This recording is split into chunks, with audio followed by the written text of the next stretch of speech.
Welcome to the Political Rant with me, the voice right on Ghana SMTVGH. Please like, comment, subscribe, share, turn on the notification so that anytime videos of this nature are uploaded, you'll be notified. Exactly. And now to electricity, Baba need to ya 2 weeks. Electricity niko. Chama, can you imagine say Banku rubber modi chichiri Banku no. Any plastic omo auto take away ni adia omo ye endra omo increase plastic. Yeah, 7%. Yes. 7%. Into this time no. Quality bag in your everybody. This time 7% 20 pesos per pack grandpa. This time I saw who's over budget to bear 5 cedi. 5 cedis was 7%. Because baby I do no chama yansheni ya your best so like obi obekwa koto adia wa bontini bia auto banku wa bonti o meka se Robert ni wona for chance. Almost say and this my etiase say and crime for digitalization. Yes. No mo pedoko no. And any makwa no she pa ayi makoyira wade ani bi. So de what na kura se semia. Uni makoyira wa meswa ye twi. Asin crime for no de anya meswa no no mo de yes ton sa no mo de nchena mo dok. Se no ayi plastic ayi na akwa 7% no.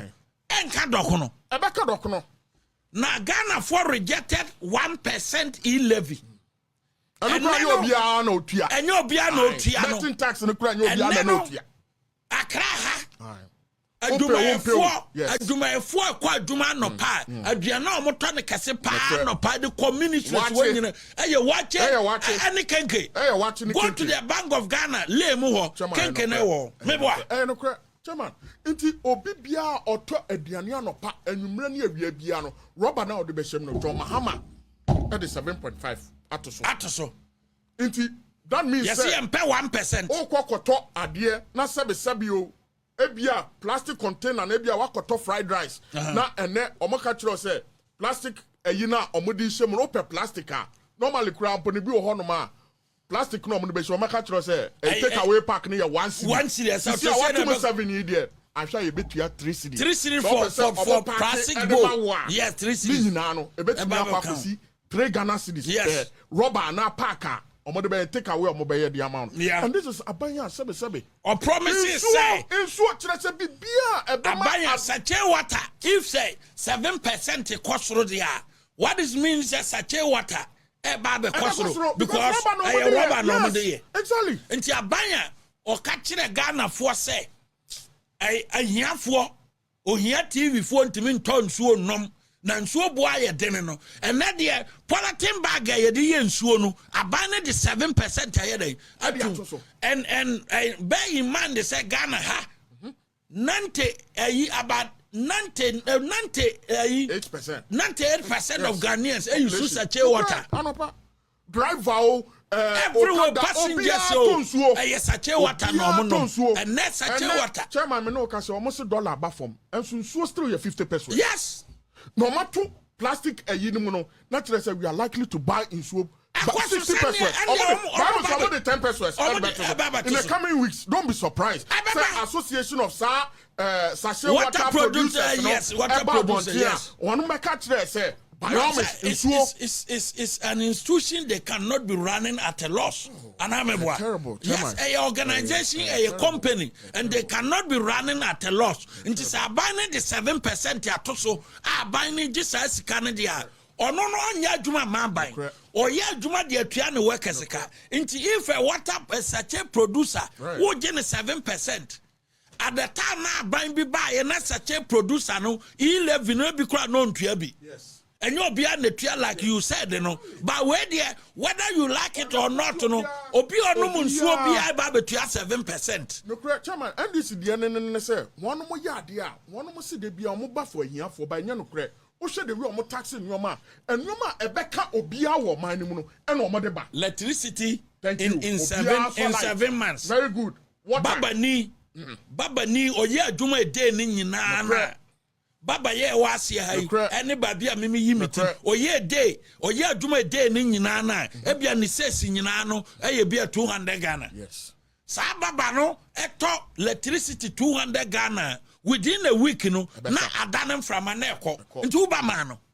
hairdresser ni dresser ni sika nyina ne mfaso nyina abaya sana fa kwambi so odekwakoto prepaid awia ne nyina sika obenya no abana fa kuntu na se asana osanso kofi ansu a odware no wa aban asanso atomu 4.5%. Yes. Into ne water bill no ebe sanso ayeden akosoro sabi o insu a obenom te say bi onam traffic mu na sachet water nso obenom no rubber na insuo no gum no aban atax no yeah the cost 7%. Into insu a na sabi o turn 50 pesos e wa aban dada no so no sisi am na o ka say it's likely to go to 60 pesos. Yes, it's likely. Another day automatic because once ya ono e produce ade no obi anu oba run company at a loss until ne aban no na no oba na so 2.45% no or say water remain unchanged. It's a lie. Wonim ne ntia water remain unchanged no na me hwe na ya omfisa omo ye smart.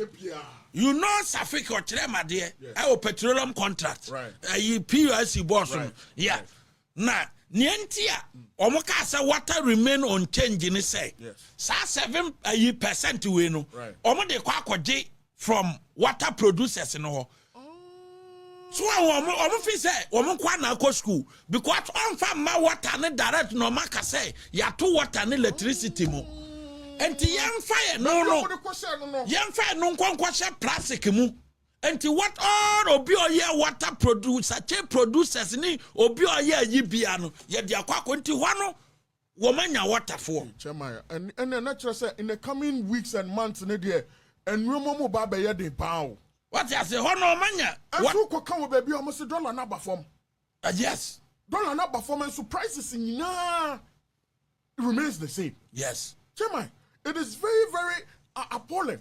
And now, near Chairman's room crown is a chairman, unim say Ghana for a started complaining, say, in Swaye Digari Siciano, and call for AyEka Sicilia research urban and say, Ujariano Pana Hoki Kawa, and so who say Galamsi na air cosono. Class 2, almost say lead. So, your friend say lead. Yeah. As a mineral component, no chemical component. Yeah. Almost say contomre and carrot and vegetables are because of galamsey ni ade nyina and na udi yard say e wo problem me abada yi e hwe na say leaves na eba ne vegetables na eba na na ma free ase experience enema because udi vegetables na unya the normal